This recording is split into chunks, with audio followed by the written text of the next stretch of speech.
GEM International is a new diamond explorer in the richest diamond-producing country in Africa, located next to the fourth largest producing diamond mine in the world. International Spotlight is on an 1109-carat diamond, recently discovered in Africa by a fellow Canadian junior, with a proven operator and finance team. GEM International trades on the TSX Venture Exchange, symbol GI. Visit us at gemdiamondmining.com.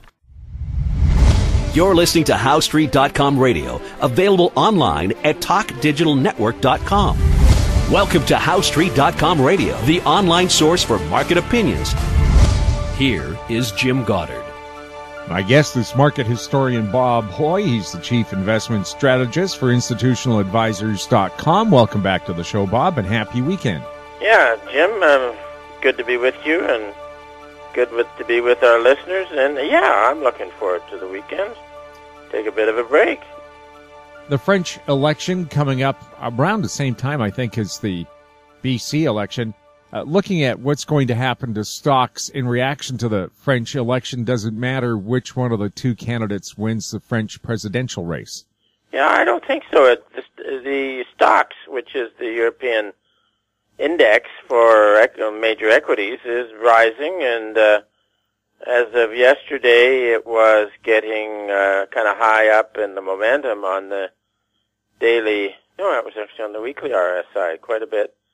And my guess is that this could continue into the election. And this is what we've been looking for, is a index of European stocks to become overbought, perhaps even into ending action. Because a few weeks ago we had that in Shanghai with the SSEC. Got up there and had some technical excesses. Nothing near what it was in June of 2015, but and then of course there was the big blow off in 2007. So, but nonetheless, there was enough technicals to say that the market could reverse in Shanghai, and it has. So then you can see our interest then in watching for Europe to accomplish an excess. And also, traditionally, on big financial bubbles, the European markets can peak in May or June.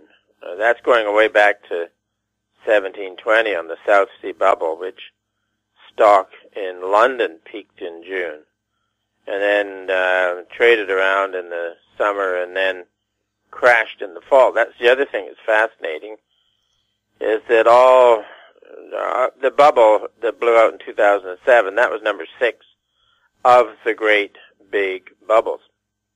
And all of those bubbles have suffered heavy liquidation in the fall of the year.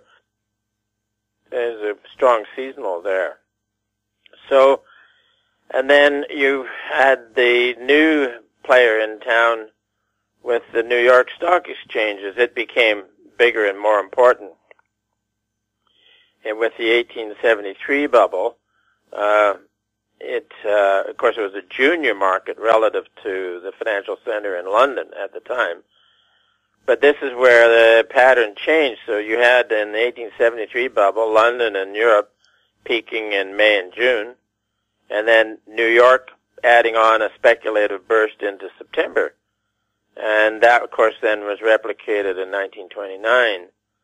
And so we're kind of watching for that to see what may happen here. But the main thing is to have a really good advance in European stocks at around now. And who cares whether the story is political or not? We're getting an overbought market in Europe. So then the other one we're looking for is one of the key supporters behind any bull market is always narrowing credit spreads, and this we have had. We'll remember back to January, February 2016 when the oil market was crashing, and so were junk bonds, and it became quite the panic. So then that relief market came in, and you've had a tremendous rally in lower grade bonds since, and we should go back to last July when the action in long-dated treasuries became fantastic, and we called it ending action and called for the peak there. The high was, I don't know, July 8th or something like that, and then on long-dated treasuries you had one of the worst sell-offs in decades followed. But in that July period, we were, when pointed out the excesses in the Treasury market, there were no excesses in junk or high yield stuff. So we advised that the action in the uptrend in the market for lower grade stuff would continue, not knowing exactly how long it would go. But then a few weeks ago, the action in the high yield in J and K became pretty impulsive, and you've got developing some technical excesses, and we can say that the market is working on a change, but it hasn't changed yet. But also note that historically, if you've got a really ebullient credit market going into May, June, that's when you can get a seasonal change. So this is perhaps one of the main reasons underneath the old saying about sell in May and go away. There's a pretty strong seasonal change, or there can be a pretty strong seasonal change in credit markets in the May or June. So this is what we're looking for. Well, yeah, we did get some technical excesses in spreads and in high yield. And now we're watching for the change, and it could take some weeks yet before it changes. The other one is that you've had some weakness in industrial commodities. Base metals have been trending down, and you've had quite a sharp slide in the crude oil price, and maybe down to a level from which you can get some stability for a while. We'll have more with Bob Hoye right after the break. Lotus Ventures Inc. is a BC-based medical marijuana company poised to launch into the rapidly evolving cannabis sector. Lotus is in the final review stage of the Health Canada approvals to become a licensed producer, having arranged facility financing of up to $12 million, plus building permits for its prototype indoor production facility. Shares trade under the symbol J on the Canadian Securities Exchange. Visit our website at lotusventures.ca. I'm Douglas Mason, President and CEO of Rainy Mountain Royalty Corp., RMO on the TSX Venture Exchange. Rainy Mountain's Brunswick property is located in the Rideout Shear Zone in Ontario. With grab samples running as high as 32 grams per ton gold, a drill program will commence this spring to test the numerous targets located by recent groundwork. For more information, visit our website, rmroyalty.com. Welcome back. We're speaking with Bob Hoye. Bob, what do you see happening with North American markets? I've seen the U.S. markets rather mixed now. Sometimes the NASDAQ up, but the other markets down, and the same thing today that we're talking. Are they hitting a period where people are going to decide whether to stay in or get out? Yeah, well, that sort of follows the trend change itself. So, yeah, we're looking for the markets. We go from time to time to time. Like, for example, back in October, we noted that this is the time, if there's any problems in the markets, they usually clear in October. Then on November the 3rd, Ross got the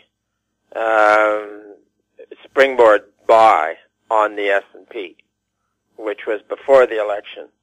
And then we had the election, and then you called that rational exuberance because the market was discounting a tremendous change to a pro-business administration.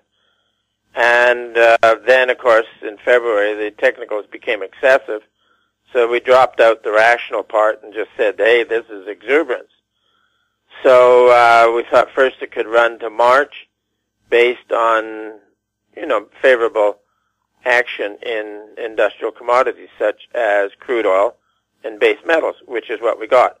Now these are faltering, but then you also have another favorable seasonal for the stock market, which is out around May or June, the old sell in May and go away thing. So, yeah, we've got technical excesses. We have a favorable seasonal, and, you can't catch the top day trade. But as the saying goes, I guess a lot of speculators are dancing, but they should be dancing very close to the exits, because this changes is going to be quite a shock, because it's been a long bull market. There's complacency all over the place, and the Federal Reserve really has no control of what's going on. This is crazy. They end up raising rates, their administered rate, in a quarter where the economy's flat. But then at the time we wrote that the reason why the Fed raised its rate is because market rates of interest have been rising since June a year ago. So they had to follow the rise in market rates, and it wasn't based on economic determination at all. So it places the Federal Reserve in a rather silly position. So, but what we're looking for here now would be crude's a little oversold, so it's going to rebound a bit, but the recent weakness in industrial commodities is not a good sign for the global economy. We're also looking for the U.S. dollar. It's been in a long, somewhat declining basing phase, and it gave a springboard buy last week, which could become effective here sometime. So you can see what's setting up here. At some point, let's just sort of say maybe into June, the next leg down for industrial commodities, and then with that, widening credit spreads. And we know that if you have a very favorable seasonal play going on in May, you then have to think about the opposite end of that seasonal play, which can often be liquidation pressures down into September, October. So we're fully aware of that, and people should be keeping it in mind. And also keep in mind that also these seasonal tendencies, there's nothing that the Federal Reserve or the Bank of Canada can do about them. They're just there. So the big thing here now is very positive stock market at the time when one would expect.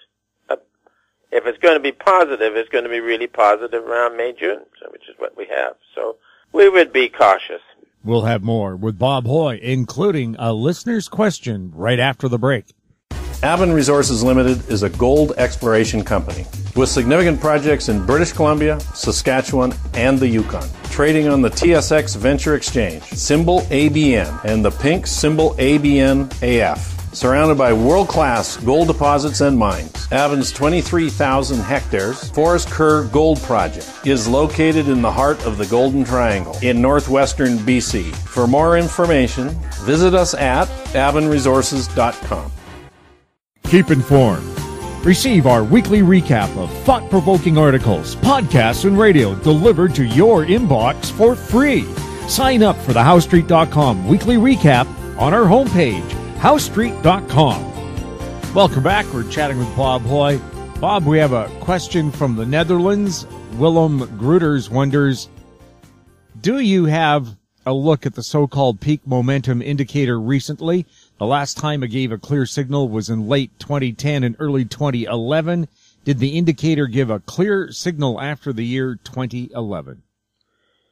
Yeah, well, that's a good question. The peak momentum forecaster we stumbled on, I think it was in the late 80s, and it's, well, I can't reveal what it is, but when it comes into play and rises, because it's a number, and gets up to 1.2, there is a speculative party going on. And that party can be in the stock market, it can be in precious metals, or in 2006 it was in U.S. real estate. So then when this thing spikes up, the party can continue for a couple of months afterwards.